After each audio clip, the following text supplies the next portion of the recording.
এই সমস্ত স্বৈরতন্ত্র এবং অনাচারের বিরুদ্ধে কথা বলেছেন, তার তরতাজা বোনটাকে ধরে নিয়ে রিমান্ডে নিয়ে টানা হেঁচড়া করা হয়েছে। মাসের পর মাস তাকে জেলে রাখা হয়েছে।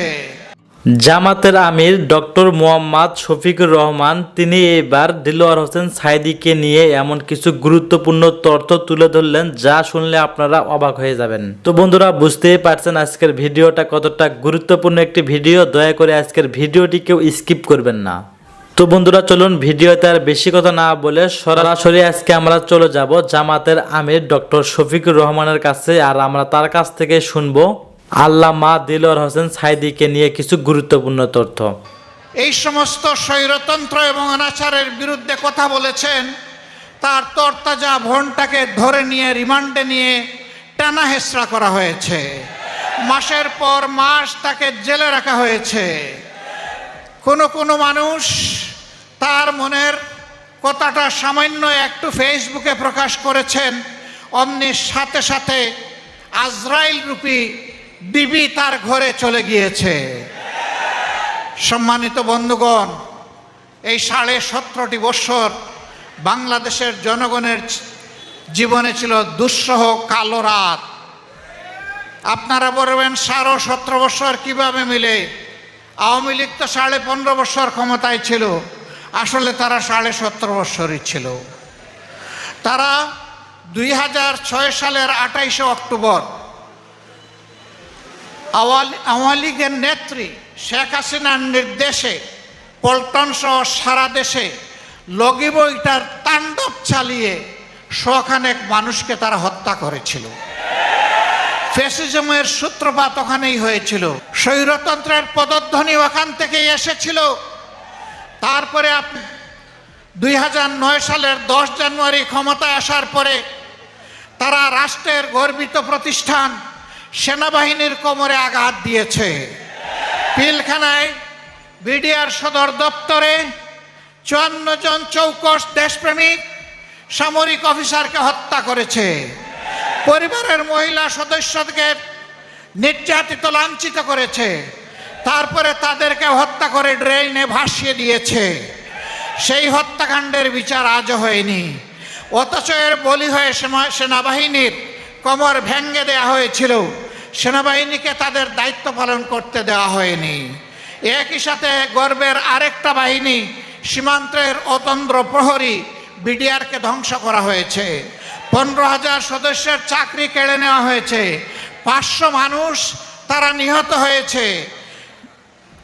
কুচক্রকারীদের চক্রান্তের বলি দিতে হয়েছে এই সমস্ত মানুষগুলোকে। ঘরে ঘরে হাহাকার।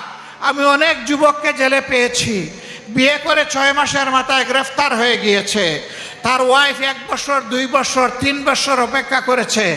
জেলের ভিতর থেকে ওই লোকটা বলে দিয়েছে, তুমি আর আমার জন্য অপেক্ষা করো না,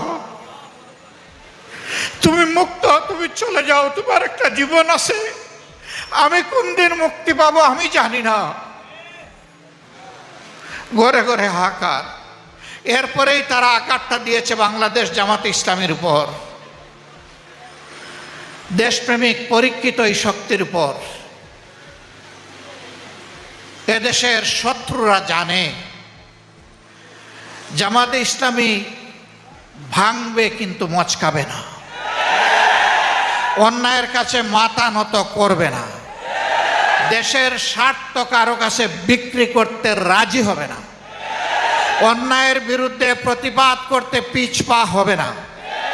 এই জন্য এই শক্তিকে ধ্বংস করতে হবে।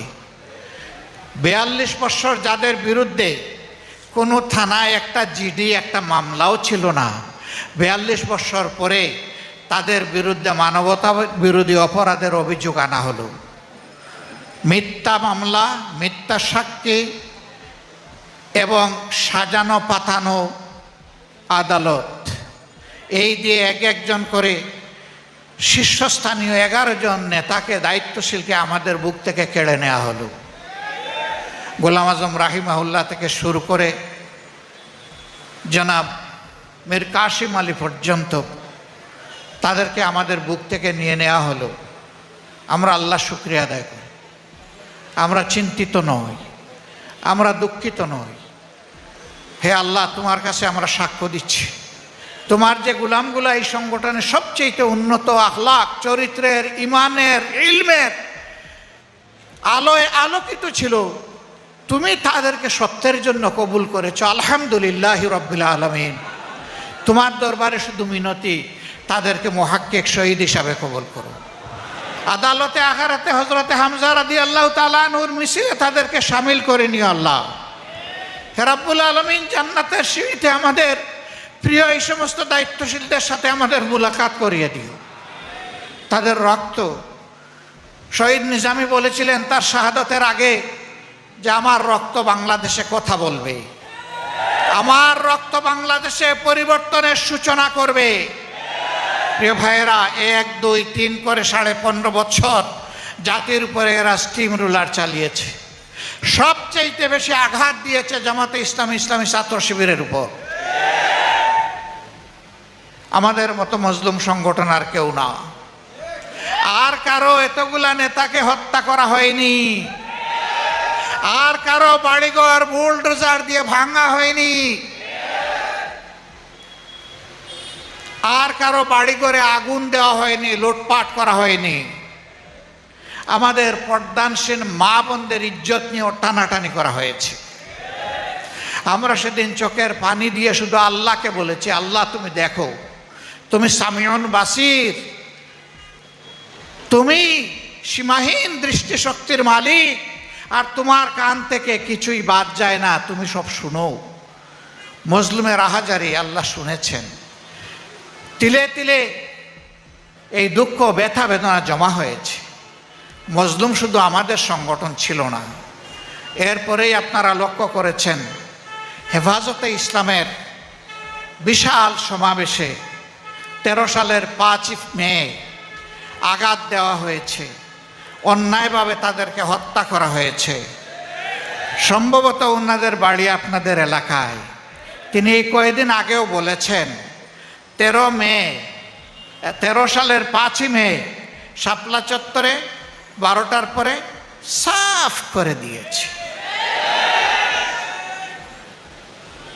যাদেরকে সাফ করে দেওয়া হয়েছিল তারা আল্লাহর দরবারে চলে গেছে, কিন্তু যারা সাফ করেছিলেন আজকে তারা কোথায়?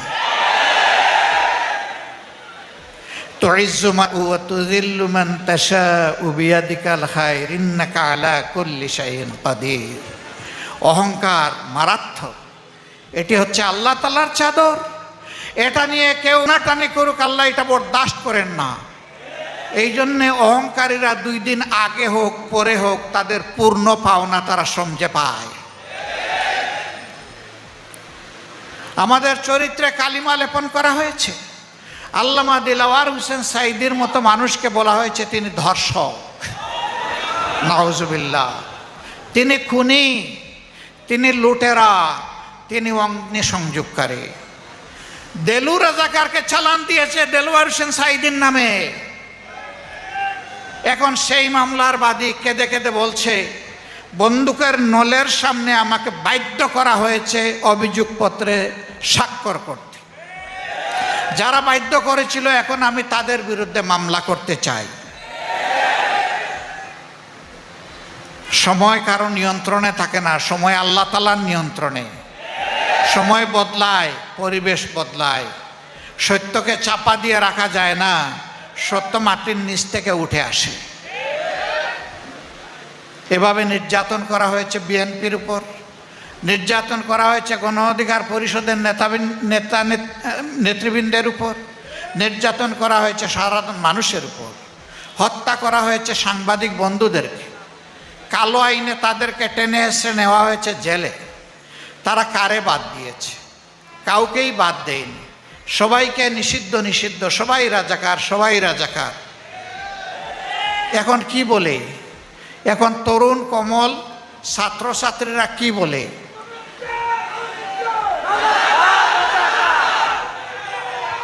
শেখ হাসিনাকে ধন্যবাদ, শেখ হাসিনাকে ধন্যবাদ।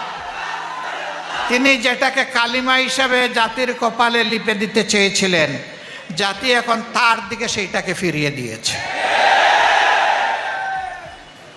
এমন রাজনীতি করলেন উন্নয়নের রাজপথে দেশকে উঠায় দিয়েছেন। বললেন যে বাংলাদেশ হচ্ছে সারা বিশ্বে উন্নয়নের রোল মডেল। এমন মডেল বানালেন আর এমন রাজপথ তৈরি করলেন, গাড়িটা রাজপথ দিয়ে চালাইয়ে আপনি যেতে পারলেন না। এমন রাজনীতি করলেন আপনাকে দেশ ছেড়ে চলে যেতে হলো। 850 বছর আগে লক্ষণ সেন গিয়েছিল আর আপনি গেলেন তারপরে। কি রাজনীতি করলেন আপনি এবং আপনার সাঙ্গপাঙ্গরা? এখন আপনাদের মধুর হাড়ির সন্ধান পাওয়া যাচ্ছে। একজন গৃহকর্তা গৃহকর্মী যারা তাদের কাজ করেছে, এখন তাদের অ্যাকাউন্টে 100 কোটি পাওয়া যায়, কোটি কোটি পাওয়া যায়। আলাউদ্দিনের চেরাগ জ্বলে, আর সেই তারাই বেগম খালেদা জিয়াকে 3 কোটি টাকার জন্য মামলা দিয়ে বলেছেন তিনি এতিমের মাল আত্মসাৎ করেছেন। এই জন্যে তাকে সাজা দেওয়া হয়েছে, তাকে একা জেলে রাখা হয়েছে, তাকে উপহাস করে বলা হয়েছে আপনি আর কি চান, একটা জেল পুরো আপনাকে দিয়ে দিয়েছি। এইভাবে অহংকার, উপহাস, মানুষের প্রতি ঘৃণা তারা ছড়িয়েছিলেন, জাতিকে ভাগে ভাগে বিভক্ত করেছিলেন, মেজরিটি মাইনরিটি নাম দিয়ে মুখামুখি করে ফেলেছিলেন। আলহামদুলিল্লাহ, আমরা ধন্যবাদ জানাই আমাদের কলিজার টুকরা ছাত্র যুব সমাজকে। আমরা যে আন্দোলনের সূচনা করেছিলাম 15.5 বছর আগে, তার পরিসমাপ্তি টেনেছে তারা। আল্লাহর দরবারে শুকরিয়া, আল্লাহ তাদের সম্মান বৃদ্ধি করে দিন। এদেশের বৃহত্তর খেদমতের জন্য তাদেরকে কবুল করুন। তারা একটা অসম্ভব ধরনের কাজের নেতৃত্ব দিয়েছে, জীবন বাজি রেখে নেতৃত্ব দিয়েছে। এ কাজ করতে গিয়ে হাজার কার্নিকের ঊর্ধ্বে আমাদের কলিজার টুকরা সোনার ছেলেরা মেয়েরা চলে গেছে। এখানে কোনো দলমত নাই, এখানে কোনো ধর্ম নাই, এখানে সকল ধর্মের মানুষ অংশগ্রহণ করেছে, সকল ধর্মের মানুষই মারা গিয়েছে, নিহত হয়েছে, আহত হয়েছে। শহীদদেরকে আমরা কোনো দলের সম্পত্তি বানাতে চাই না। এই শহীদরা জাতির সম্পদ, এই শহীদরা আমাদের শ্রদ্ধার পাত্র, এই শহীদরা আজীবন আমাদের জাতীয় বীর। আমরা তাদেরকে সেই মর্যাদায় দেখতে চাই। অনেক সাংবাদিক বন্ধু আমাকে প্রশ্ন করেছেন আপনাদের দলের কতজন শহীদ হয়েছে। আমি বলেছি আমরা মজলুমের দলে সামিল হয়ে যারাই শহীদ হয়েছে তারা সকলেই আমাদের দলে, তারা সকলেই 18 কোটি মানুষের দলে। অতএব তাদেরকে আমরা দলীয় সম্পদ বানাতে চাই না। আমরা আল্লাহর উপর ভরসা করে সিদ্ধান্ত নিয়েছিলাম যে কয়টা শহীদ পরিবারের সন্ধান পাবে সেই কয়টা শহীদ পরিবারে জামাতে ইসলামী পৌঁছে যাবে ইনশাআল্লাহ। আমরা গিয়ে তাদের ভাগ্যের পরিবর্তন করতে পারবো না, গিয়ে শুধু বলবো আমরাও আপনার পরিবারের সদস্য। গিয়ে শুধু বলবো এখন থেকে বাকি জিন্দেগি আমরা একই সাথে সুখ দুঃখের অংশীদার। আমরা শুধু গিয়ে বলবো আপনারা যে গর্বিত শহীদ পরিবারের পিতা মাতা ভাই বোন সন্তান স্ত্রী, হাসরের দিন ওই শহীদরা যখন আপনাদের জন্য আল্লাহর দরবারে শাফাআতের দোয়া করবেন সেদিন আমাদেরকে ভুলে যাইয়েন না, আমাদেরকেও আপনাদের সাথে রাখবেন। আমরা এই কথাগুলা বলার জন্য তাদের কাছে ছুটে যাচ্ছি। সম্মানিত ভাইয়েরা, আহত হয়েছে লাখো লাখো তরুণ যুবক, সাধারণ মানুষ, আলিম উলামা এই আন্দোলনে একাকার হয়ে গিয়েছিলেন। আল্লাহু আকবার। আমরা তাদের সকলের কাছে যেতে পারিনি বলে দুঃখিত, কিন্তু আমরা আমাদের স্থানীয় সবগুলা সংগঠনকে বলেছি যেখানেই আহতের সন্ধান পাবেন সেখানেই চলে যান, ওর কপালে চুমু দেন, ওর জন্য দোয়া করেন, আল্লাহ যেন তাকে শিফার নিয়ামত দান করেন, সে যেন সুস্থ হয়ে উঠে এই জাতির জন্য আবার লড়াই করতে পারে। আমি হাসপাতালে গিয়েছি, হাত নাই পা নাই, জিজ্ঞেস করেছি তোমার অনুভূতিকে, বলে যে আমি খুব খুশি। আমি বলি কেন তুমি খুশি? কই আমার দেশ স্বাধীন হয়েছে। আল্লাহু আকবার, আল্লাহু আকবার। আমি জিজ্ঞেস করেছি বাকি জিন্দেগি তোমাকে তো সতর্ক হয়ে চলতে হবে, বলে যে প্রয়োজনে আবার লড়াই করব, এক হাত চলে গেছে আরেক হাত দেওয়ার জন্য প্রস্তুত আছি। স্যালুট, ওদেরকে সালাম জানাই, আল্লাহ এদের ইজ্জত বৃদ্ধি করে দিন। এইরকম সন্তানেরা যে মায়ের গর্ভে জন্ম নিয়েছে সেই মা অবশ্যই সৌভাগ্যবান মা। আমরা সেই মায়ের জন্যও দোয়া করি। সম্মানিত বন্ধুগণ, দুঃখের কাহিনী, শহীদ পরিবারের কাছে যখন যাই দুঃখ ধরে রাখতে পারি না। একজন একটু আজানের জবাব দেবেন। আমি রাজশাহীতে গেলাম, একটা তরুণী মেয়ে, তার শাশুড়ি এবং পরিবারের সদস্যরা তার নিয়ে আমার সামনে আসলেন। সে বিয়ের হয়েছে 1 বছর, স্বামী রিক্সা চালাতেন, এই আন্দোলনে তিনি শাহাদত বরণ করেছেন। আমি তাকে জিজ্ঞেস করলাম, মা তুমি কেমন আছো? সে কেঁদে দিয়ে বলল, আপনি আমাকে মা বলেছেন, আমি শান্তি পেলাম, কিন্তু আমার গর্ভের সন্তানের কি হবে? আমার গর্ভে তো 6 মাসের সন্তান। সে চোখে অন্ধকার দেখছে। আমি তাকে বললাম, আল্লাহ আছে, আর আজকে থেকে তোমার সন্তানের আমরা হচ্ছি অংশীদার। এই সন্তান জন্ম নেও, একটা সুস্থ সন্তান হিসেবে আমরা দোয়া করি। ছেলে হোক মেয়ে হোক, যতদিন তার লেখাপড়ার প্রয়োজন হবে, এই বেড়ে ওঠা পর্যন্ত এই দায়িত্ব বাংলাদেশ জামাতে ইসলামের। তোমারও পরিবারের দায়িত্ব বাংলাদেশ জামাতে ইসলামের। আমি কথা বলেছি ঠিকই, কিন্তু আমি কি তার স্বামী ফিরিয়ে দিতে পারবো? ওই সন্তান যখন ভূমিষ্ঠ হবে, তার মুখে যখন জবান ফুটবে, সে কি বাবা ডাকার কাউকে পাবে? যখন দেখবে তার মতো সন্তানেরা কাউকে বাবা ডাকে, কাউকে চাচা ডাকে, তখন সে চাচা পাবে, কিন্তু বাবা তো পাবে না। ঠিক ঢাকার সাইনবোর্ড এলাকায় এক মহিলা, তিনি ওই সমস্ত গুলাগুলির দৃশ্য দেখার জন্য জানালায় একটু মুখ বাড়িয়েছিলেন। আকাশ থেকে ছোড়া গুলা এসে তার বুক এফোড় ওফোড় দিয়ে তাকে দুনিয়া থেকে নিয়ে গেল। তার 2 মাসের সন্তান, স্বামী গার্মেন্টস কর্মী, গরিব মানুষ। আমরা বলেছি, আমরাও আপনার পরিবারের সদস্য এবং আপনি এখন থেকে আমাদের পরিবারের সদস্য। আলহামদুলিল্লাহ, আমরা যতটুকু পৌঁছতে পারছি আল্লাহর উপর ভরসা করে আমরা এই দায়িত্ব নিচ্ছি। আমরা সরকার নই, কিন্তু আমরা সরকারের চাইতেও যিনি বড়, যার হাতে সমস্ত কুওয়াত, সমস্ত ভান্ডার, নিয়ামতের ভান্ডার, আমরা তার উপর ভরসা রাখি। এবং আলহামদুলিল্লাহ এ পর্যন্ত আল্লাহ আমাদেরকে আটকাননি। আমরা বিশ্বাস করি আল্লাহ তাআলা এই নেক কাজে আমাদেরকে আটকাবেন না। আমরা শরীফ পরিবারের প্রতি আবারও গভীর শ্রদ্ধা নিবেদন করে বলতে চাই, আমাদেরকে মেহেরবানি করে আপনাদের পরিবারের সদস্য হিসাবে কবুল করুন। আমরা আপনাদের সাথে থাকতে স্বস্তি বোধ করি, আমরা গৌরব বোধ করব, আমরা আল্লাহর শুকরিয়া আদায় করব যে আমরাও শহীদ পরিবারের সদস্য। এই শাহাদতের মিছিলে বহু আলিম উলামা সামিল হয়েছে, মাদ্রাসার হাফিজ ছাত্ররা সামিল হয়েছে। আজকে এ নিয়ে আমি অনুরোধ করব, আমরা কেউ যেন ক্রেডিট কাড়াকাড়ি না করি, যে আন্দোলন আমার চেষ্টার ফসল, ত্যাগের ফসল, এটা যেন কেউ না বলি। আলহামদুলিল্লাহ, আমরা যেন বলি যে এটা আমাদের সকলের ত্যাগের ফসল। তাইলে সকলের প্রতি সম্মান দেখানো হবে। টাঙ্গাইলবাসীর কাছে আমি এই পরিবারগুলোকে আমানত হিসেবে রেখে গেলাম। আপনারা গভীর মমতায় তাদেরকে আগলে রাখবেন, আহতদের পাশে যাবেন, সর্বোচ্চ চিকিৎসা দেওয়ার চেষ্টা করবেন। আমরা চেষ্টা করছি যাদের চিকিৎসা দেশে সম্ভব নয় তাদেরকে একটু উন্নত চিকিৎসার জন্য বিদেশে পাঠানোর। 2-1টা দেশের সাথে আমরা আলাপ আলোচনা করেছি, তারাও আলহামদুলিল্লাহ আগ্রহ দেখিয়েছে। তারা যদি একটু এগিয়ে আসে, এদেশের এই সমস্ত দুঃখী মানুষের বিরাট উপকার হবে। যারাই এগিয়ে আসবে তাদেরকে আমরা প্রকৃত বন্ধু হিসাবে কবুল করব ইনশাআল্লাহ।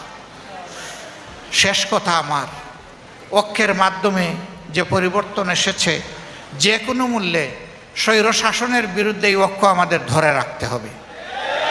যে স্বৈরশাসনের বিরুদ্ধে আমাদের এই আওয়াজ উঠেছিল, আন্দোলন হয়েছিল, কোনো অবস্থায় এমন আরেকটা স্বৈরশাসন কখনো যেন বাংলাদেশে ফিরে না আসে, তার ব্যাপারে আমাদের সকলকে সোচ্চার থাকতে হবে।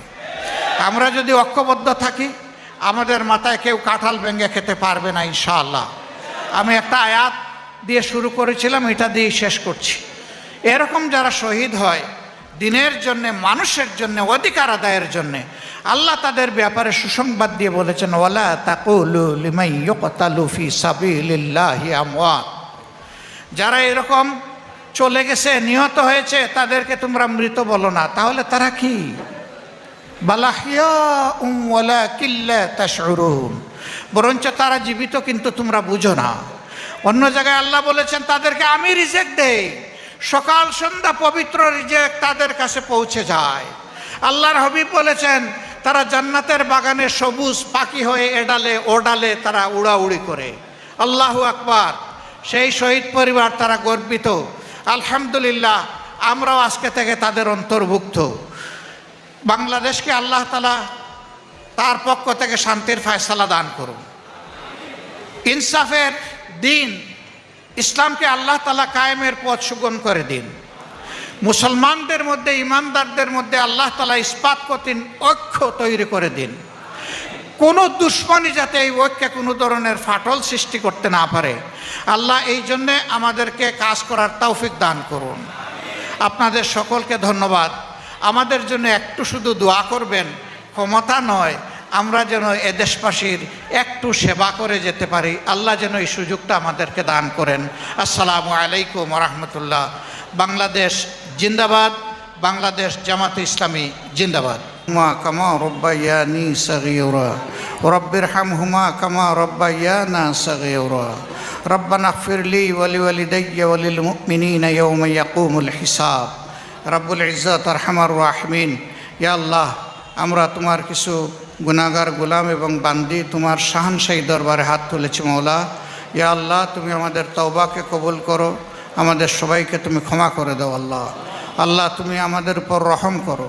আয় রব্বুল আলামিন, তুমি আমাদের উপর সাহায্যের হাত সম্প্রসারিত করো। এ আল্লাহ, ইয়া আরহামার রাহিমিন, সাম্প্রতিক পরিবর্তনে যারা ভূমিকা পালন করতে গিয়ে দুনিয়া থেকে বিদায় নিয়েছে, আল্লাহ তাদের সকলকে যারা ঈমান নিয়ে বিদায় নিয়েছে তুমি শহীদ হিসাবে কবুল করো। আয় রব্বুল ইজ্জত, আয় আরহামার রাহিমিন, তাদের আপনজনকে তুমি তোমার প্রশান্তির হাত তাদের সিনায় বুলাইয়ে দাও, তাদেরকে সবরে জামিল আতা করো।